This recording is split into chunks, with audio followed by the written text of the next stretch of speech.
योगी आदित्यनाथ जी का एक बार हम सभी खड़े होकर तालियां बजाकर स्वागत करेंगे।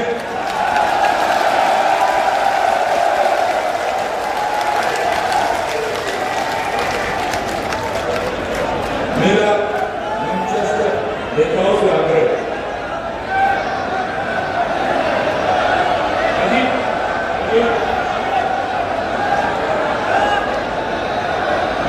हम सभी, हमारे सांसद जी, हमारे जसवंत जी सैनी, मोहित बेनीवाल जी, सुरेश राणा जी, एकल फूल छोटी सी श्रेणी में चौधरी नीरज सिंह जी, मुकेश चौधरी जी, एकल पुष्प भेंट कर हृदय से स्वागत। प्रदेश के गन्ना मंत्री चौधरी लक्ष्मी नारायण जी, प्रदेश के औद्योगिक विकास विभाग के राज्य मंत्री श्री जसवंत सिंह सैनी जी, लोकप्रिय सांसद और भारतीय जनता पार्टी के प्रत्याशी प्रदीप चौधरी जी, पूर्व मंत्री श्री सुरेश राणा जी,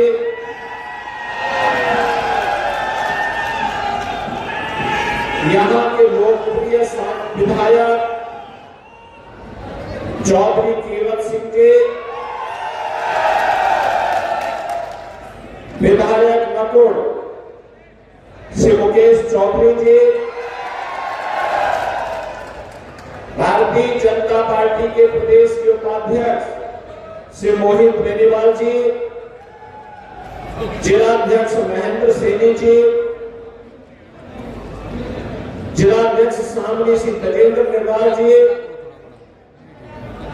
विधान परिषद सदस्य चौधरी वीरेंद्र सिंह जी,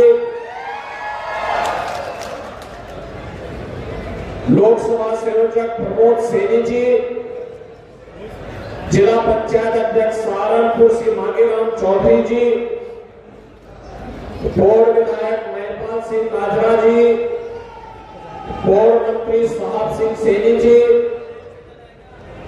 मंच पर उपस्थित भारतीय जनता पार्टी के सभी पदाधिकारीगण, राष्ट्रीय लोकदल और अन्य सहयोगी दलों के हमारे सभी पदाधिकारीगण और उपस्थित अंगों के सभी मेरे उपस्थित बहनों और भाइयों, महाराजगंज की इस पावन धरा को, जिसे देवाधिदेव महादेव भगवान शिव का आशीर्वाद प्राप्त है और यमुना मैया भी जिस पर अपनी कृपा बरसाती है, ऐसी सलाह में कोटि कोटि प्रणाम करते हुए इस चैत्र नवरात्र के अवसर पर आप सबका मैं हृदय से अभिनंदन करता हूं। बहनों और भाइयों,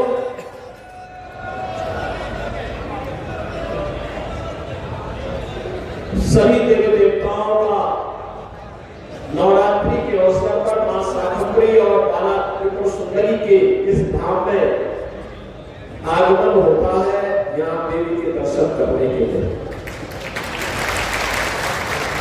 और इस अवसर पर आप सबके कारण मुझे भी कंगोर में आने का अवसर प्राप्त हुआ।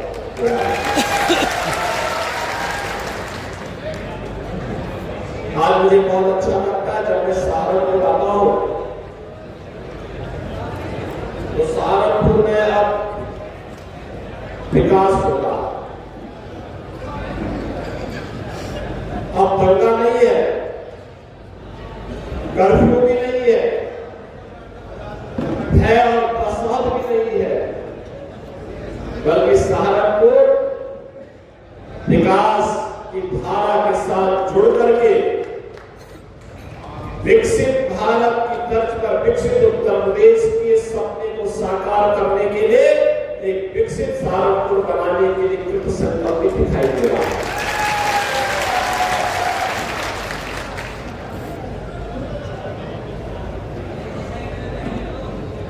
दिल्ली सामने सहारनपुर का जो हाईवे है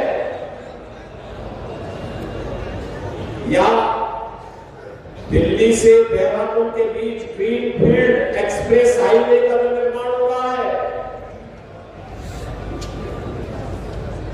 वह इस विकास की धुरी बनने जा रही है। बहनों भाइयों, क्या नहीं था हमारे सहारनपुर में? मां गंगा और मां यमुना की कृपा थी, असीम कृपा। दुनिया की सबसे उर्वरा भूमि, यहां का मेहनती किसान, जिन अन्नदाता किसान और जिन यहां के हस्तशिल्पी और कारीगरों की कारीगरी के सामने दुनिया जिन अन्नदाता किसानों को स्वतंत्र भारत में पहली बार सम्मान देने का काम किया था, इसी माटी के लाल किसान के मसीहा चौधरी चरण सिंह जी ने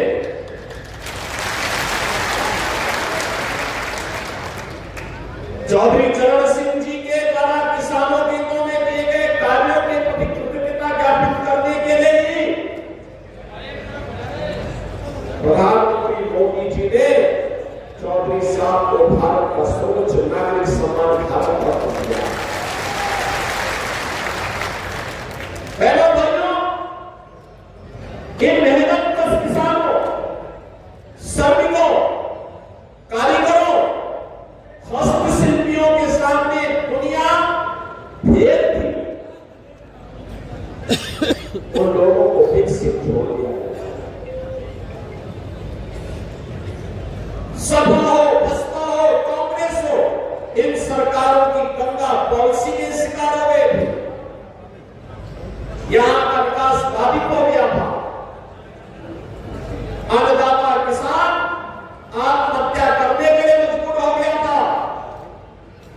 नौजवान पलायन करने के लिए मजबूर हो गया था। बेटियां सुरक्षित नहीं थी, व्यापारी सुरक्षित नहीं था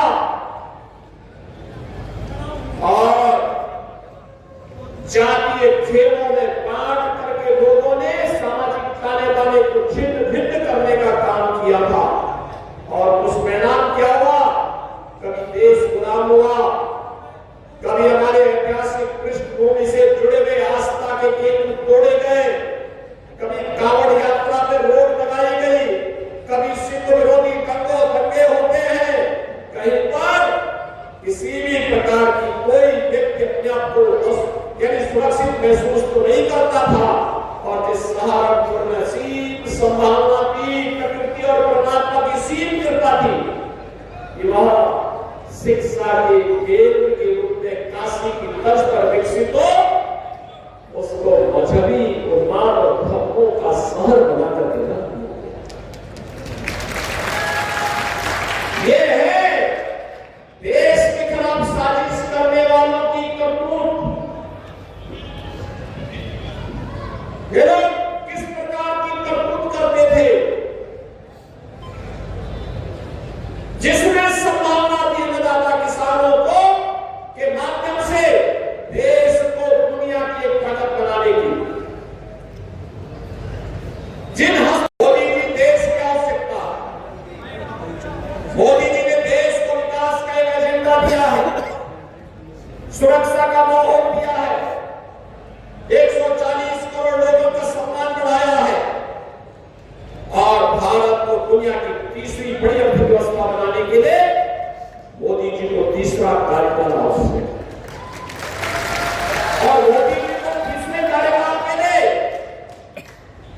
प्रदीप चौधरी को भी तीसरी बार गिराना में सांसद के रूप में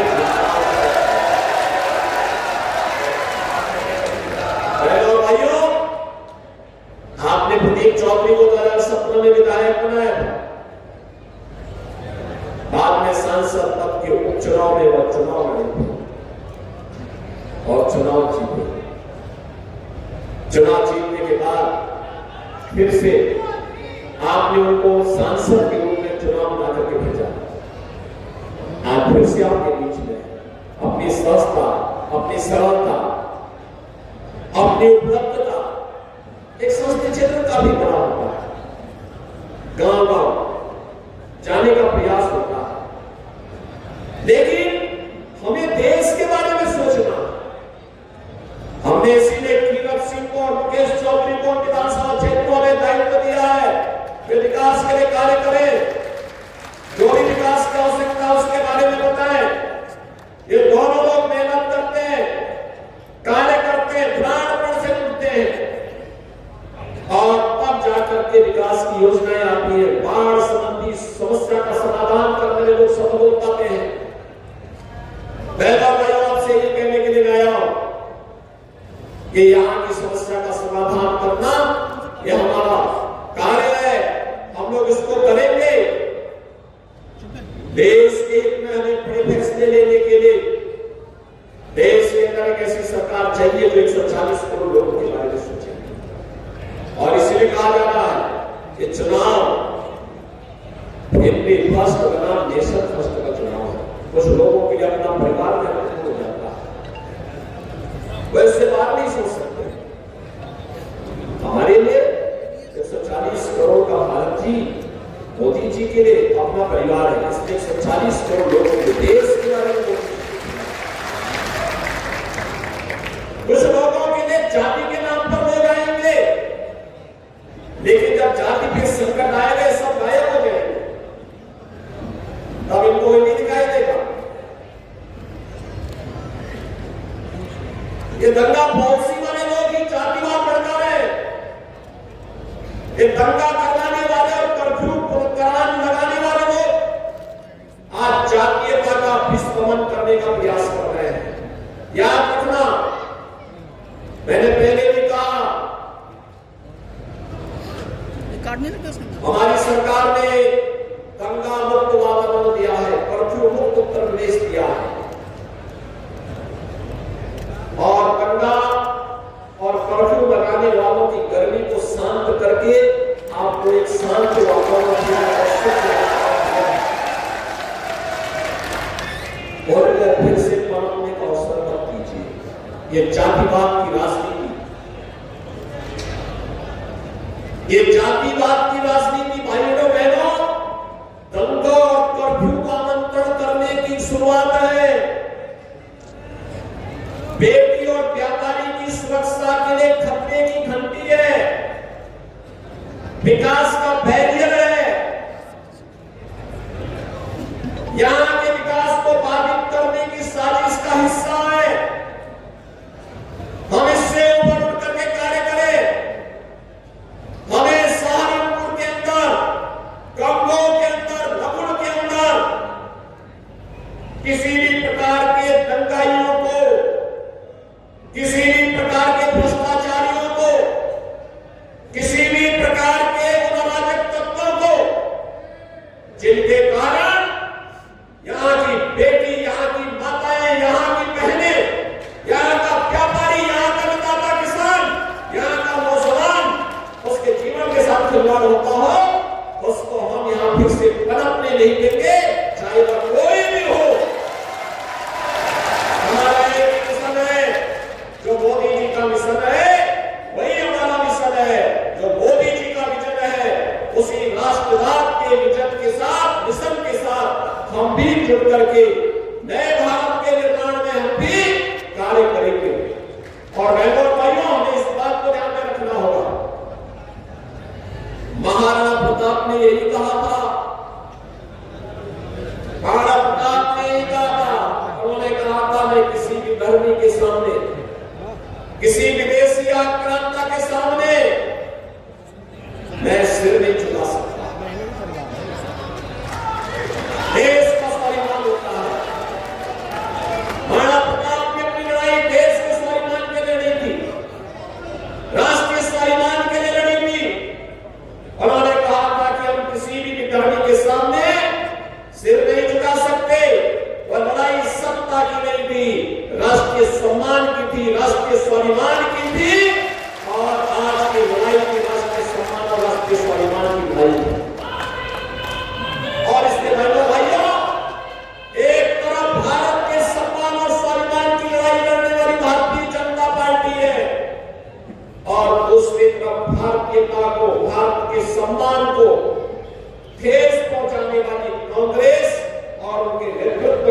भी गठबंधन में जुड़े हुए सपा और अन्य दल इनके करामात आप देख सकते हैं। मुझे एक बात बताओ, मैं पूछना चाहता हूं, अयोध्या में राम मंदिर के निर्माण में खुशी हुई है ना? हुई है, हुई है। आप मुझे बताओ, अयोध्या में राम मंदिर का निर्माण क्या कांग्रेस सपा या बसपा के लोग करा पाते क्या? ये लोग करा पाते क्या? जब ये राम मंदिर का निर्माण नहीं करा सकते, 3 तलाक की को प्रथा को समाप्त करके अच्छा काम हुआ है ना? यह भी को प्रथा कांग्रेस ने ही दी। जब ये लोग 3 यानी नारी गरिमा के प्रतीक और नारी गरिमा के लिए सबसे खतरनाक 3 तलाक की को प्रथा को रोक नहीं सकते। कश्मीर में धारा 370 को समाप्त करके आतंकवाद को हमेशा से समाप्त करने का काम जो मोदी जी ने किया है, जब ये लोग उसको नहीं समाप्त कर सकते, ये लोग गरीबों का कल्याण नहीं करा सकते, कर्फ्यू को समाप्त नहीं कर सकते, दंगा नहीं रोक सकते, गरीबों को अन्न नहीं दे सकते, किसानों की आत्महत्या नहीं रोक सकते, इनको सिर में ढो करके आप क्यों देश के लिए बोझा बनना चाहते हैं? बात हो रही है कि भाई तुम्हें बहुत मौका दिया है, अब जाने दो भाई, बहुत हो गया। और जो कोई जाति की बात आपके सामने कहता है, कहता तब कहां थे जब राम मंदिर का आंदोलन चल रहा था? तब कहां थे जब कांवड़ यात्रा पर रोक लगाई जा रही थी? विकास का कार्य पहले से चल रही जीडीपी को ही बंद करके बेचना प्रारंभ कर दिया।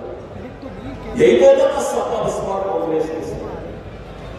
और आपने पिछले 10 वर्ष में मोदी जी के नेतृत्व में बदलते हुए भारत को देखा।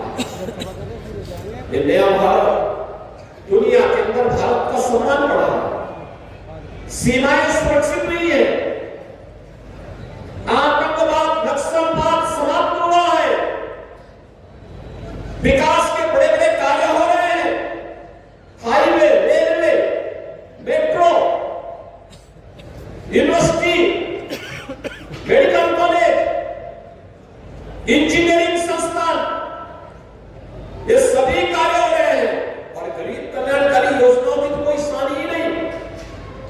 क्या मोदी जी ने योजनाओं का लाभ देते समय किसी की जाति देखी थी क्या? 80 करोड़ लोगों को पिछले 4 वर्ष में फ्री राशन मिल रहा है। 80 करोड़ लोगों की देश के अंदर भूख का कलंक सदैव के लिए समाप्त हो जाए। तो भूख कांग्रेस ने दी थी देश को।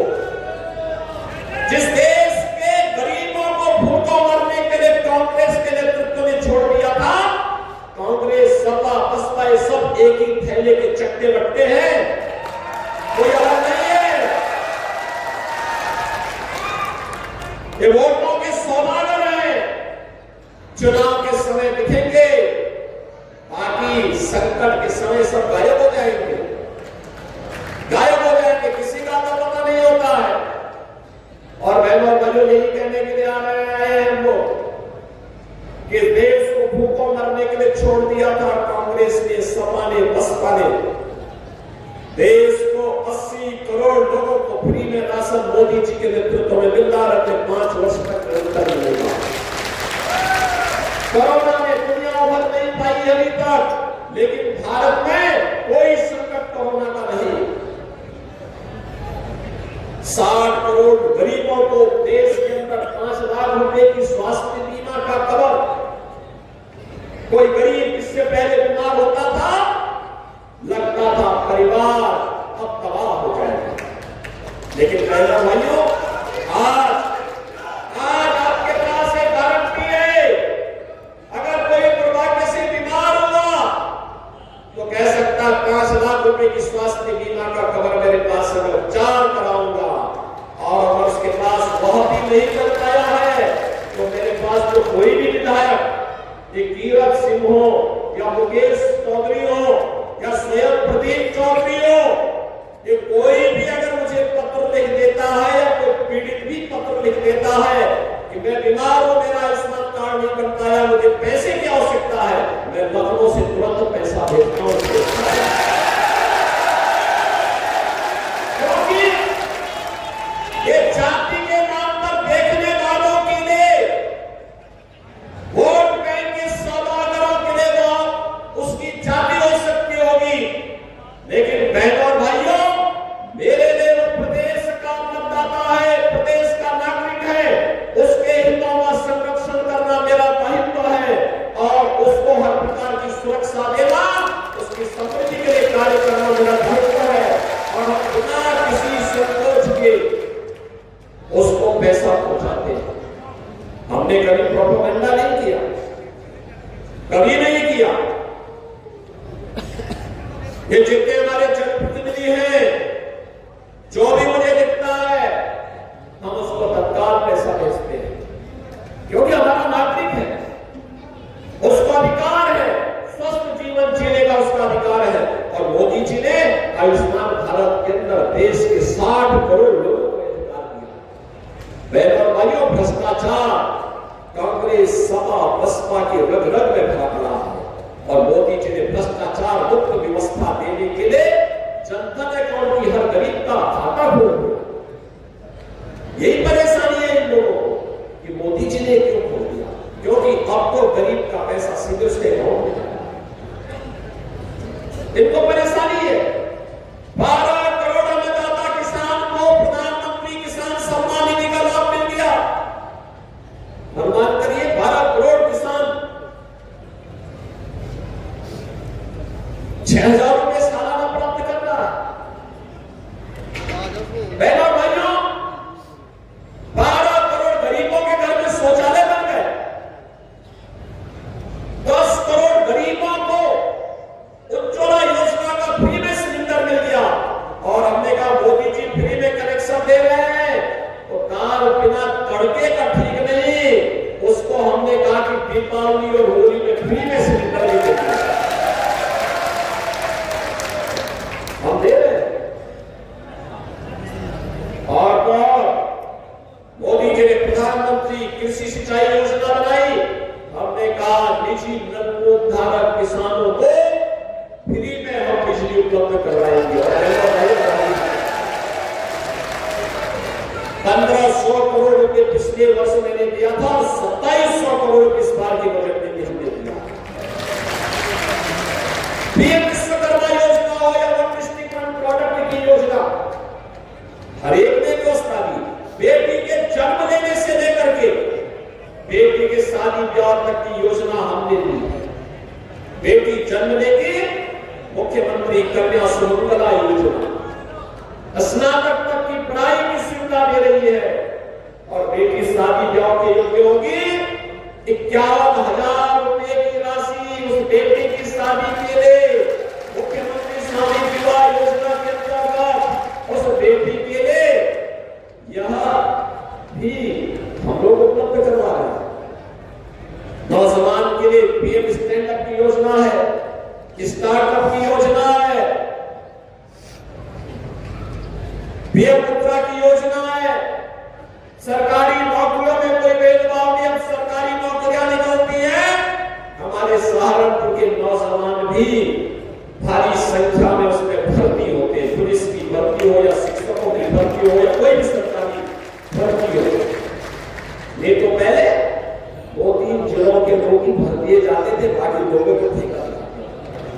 हमने कहा ये नहीं चलेगा, 75 के 75 जनपदों की भर्ती होगी। और अगर कोई नौजवानों के भविष्य के साथ खिलवाड़ करेगा, उसके बाप दादों की प्रॉपर्टी को जब्त करके गरीबों का पहले माफिया सिर चढ़ करके बोलते थे।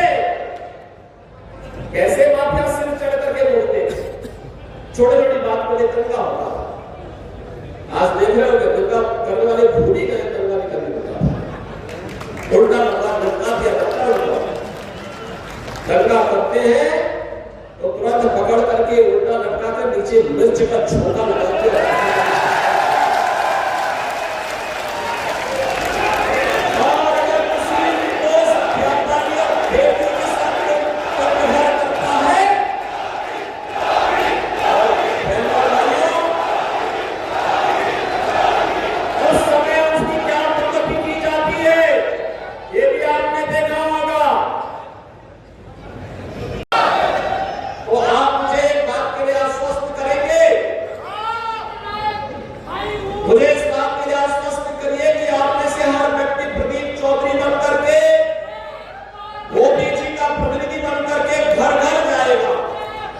सभी लोग सहमत हैं? घर घर जाओगे, एक एक वोट बीजेपी के चुनाव चिन्ह कमल के फूल पर डलवाओगे। सभी लोग सहमत हैं? तो अपनी आवाज को इतनी जोर तक बोलना कि मोदी जी तक, दिल्ली तक आपकी आवाज पहुंचे। दोनों हाथ लगा के बोलेंगे भारत माता की, भारत माता की, भारत माता की, जय श्री राम, जय जय श्री राम।